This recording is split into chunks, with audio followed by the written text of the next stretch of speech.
In our next section, we're going to talk about taking VTP and making it a little bit more scalable with VTP pruning. And VTP pruning, basically what that does is broadcasts and unknown unicast and multicast are flooded everywhere in the broadcast domain, including trunk links. Editing a loud list limits this flooding, but large administrative overhead for this, because you have to go to each port and you can manually go in there and specify which trunks you want to prevent VLANs from traversing, things like that. Where VTP pruning automates this process. Switches advertise what VLANs they need. All other VLANs are pruned or removed from the trunk link. Does not work for transparent mode, which will be actually our next particular task we do. But from our perspective, what we're going to do is on switch 1, as soon as I get to switch 1 here, is we're going to implement, because all devices are in VTP client mode, they should all accept the VTP pruning that we are going to put here in a moment. As soon as I get my console cable plugged in. And there we go. So what I'm going to do is I'm going to go to global config. I'm going to type in VTP pruning. That's it. That is all we do. So now what we got to do, let me go grab my other 3 console cables for switch 1, 2, and 3, or 2, 3, and 4, respectively. And I'm going to jump over to switch 2. And let's see if any of these VLANs are being pulled off of here. So now we're going to do a show VLAN. Show VLAN. So right now, no VLANs are actually being prevented from being learned because they're already there. So what we're going to do is a show interface trunk. So you notice how prior to this, we would have had all of these VLANs were allowed. So right now, only 10, 20, 40, and 100. So we do a show VLAN.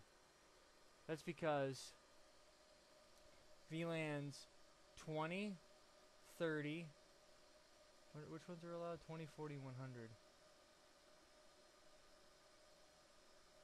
It's allowing the VLANs that are specifically asking for that. So we got VLAN 100, VLAN 1, VLAN 20, VLAN. Even though this device might not be requesting it right now, but the way that VTP pruning works is it will automatically advertise VLANs, whether it is the switch that is requesting it or that switch is in the transit path of another switch that is requesting it. So let's jump over to switch 3 and see if he is getting any reduction here. I got too many cables running. Show VLAN. Okay, he's got all the VLANs there configured as well. So what we're going to do is we're going to do a show interface trunk. This is where the limiting factor comes in. So we have let's see, we have 50 and we have 60 and we have 110, 50 and 110, 50 and 60. So we should be permitting 10, 20, 40 and 100. So now if you do show interface pruning, now it's going to show us which VLANs pruned for lack of request by neighbor. 50, 30, 50, 60, 200, 377, or 777. VLAN traffic requested of neighbor is 10. So that's how you determine what's going on. Let's go jump back over to switch 2 real quick, and we can verify this a step further. So we're going to do show interface pruning, and so we have VLANs pruned for lack of request by neighbor. So this is what your neighbor is not asking for, so not being forwarded. So on 13, going to show CDP neighbors, we have 13 is going to switch 1, so we're blocking 50 because 50 is not, switch 1 is not asking for it. We have 21, which is going to switch 4. Switch 4 is not asking for 30, 50, 60, 200, 300, 777, and 23 is going to switch 3, and they are not asking for 10, 20, 30, 40, 50, 60, or any of them. Now, what is being asked for by 13 is VLAN 1. By 21, going to switch 4 is 20, and 23 is asking for 10, 20, 40, 10, 20, 40, and 100.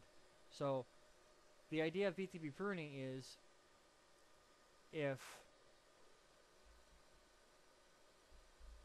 the switch isn't asking for it, he won't be getting it. So right now what we should have is if this guy has, let's say for instance this guy's got ports in 1, 20, and 30. Let's say for instance he's going to be sending requests this way,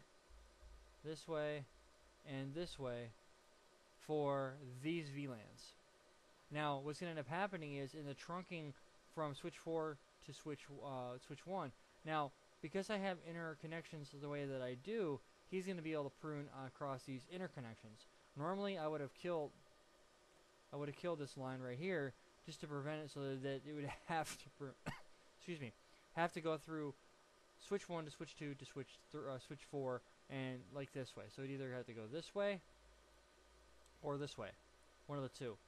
So normally I would do it like that, but because of the fact of I want to make it as close to a real world situation as I can, what's going to end up happening is this switch is also going to have to allow these VLANs. So switch 2 is going to have to allow whatever VLANs it's got configured, plus 120 and 30. Because even though that this switch isn't asking for it, it still has to provide transit for those VLANs because switch 4 is requesting them. So same thing with switch 3, so on and so forth. So VTP pruning allows you to be able to scale it back. It doesn't actually take the VLANs that are configured away. So this doesn't go away. This still stays.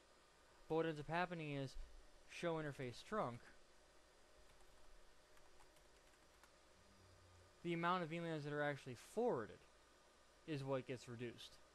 So right now, I won't do a show spanning tree yet, but you would see if we were looking at spanning tree for a couple of minutes, you'd see that depending on the interfaces, that's why I'm keeping it the way I'm keeping it, so that I can quickly go in and I can tell you what ports are what and how they're forwarding, things like that. So the idea is actually really simple. 21 on switch 2,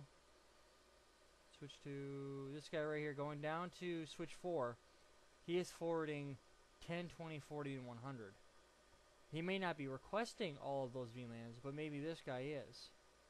But because of the fact of this guy is sending traffic to this guy, and this guy is sending down traffic to this guy, 723, these numbers are a little skewed, but the issue still exists with the way that it sits.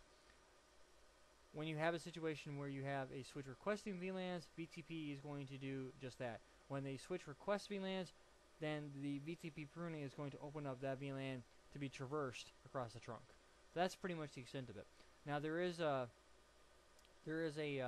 client server methodology to it, to where if they switch requests it, he sends the request up to the server then responds with the update. That's the idea behind it. It's actually very, very simple. It's really no different than if you double click on an icon on your desktop, and let's say for instance that icon is going to be Internet Explorer. So I pull up